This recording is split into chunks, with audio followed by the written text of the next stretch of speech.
Hello everyone. இன்னைக்கு என்ன வீடியோன்னு பார்த்தீங்கன்னா, எங்க வீட்டோட குட்டி பொண்ணு பெரிய மனுஷி ஆயிட்டாங்க. அவளோட சீர் தான் பார்க்க போறோம். அணில் குட்டி மாரி எல்லா பக்கம் ஓடிட்டு கீச்சு மூச்சுன்னு சத்தம் போட்டுட்டே இருப்பா. ஆனா பெரிய மனுஷி ஆனதுக்கப்புறம் ரொம்பவே சமத்தா உட்காந்துட்டு இருந்தா. இன்னைக்கு புடவையெல்லாம் கட்டி பார்க்க எங்களுக்கே சிரிப்பாவும் இருந்துச்சு, ரொம்ப ஆச்சரியமாவும் இருந்துச்சுங்க. ரொம்பவே சிறப்பா சீர்லாம் செஞ்சு முடிச்சாச்சுங்க. அடுத்தது என்னங்க, விருந்து தாங்க. வாங்க விருந்தில என்னென்ன வச்சாங்கன்னு பார்க்கலாம்.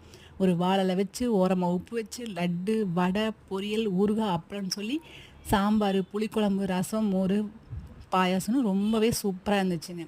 ஆனா என்னங்க, என்னோட அப்பளம் மட்டும் தாங்க காத்துல பறந்து போயிருச்சு. அது ஒண்ணு தான் மிஸ்ஸிங்கு. மத்தபடி எல்லாமே ரொம்பவே சூப்பரா இருந்துச்சு. இந்த வீடியோ பிடிச்சிருந்தா லைக் பண்ணுங்க, ஷேர் பண்ணுங்க, கமெண்ட் பண்ணுங்க. மறக்காம நம்ம சேனல சப்ஸ்கிரைப் பண்ணிக்கங்க. Thank you.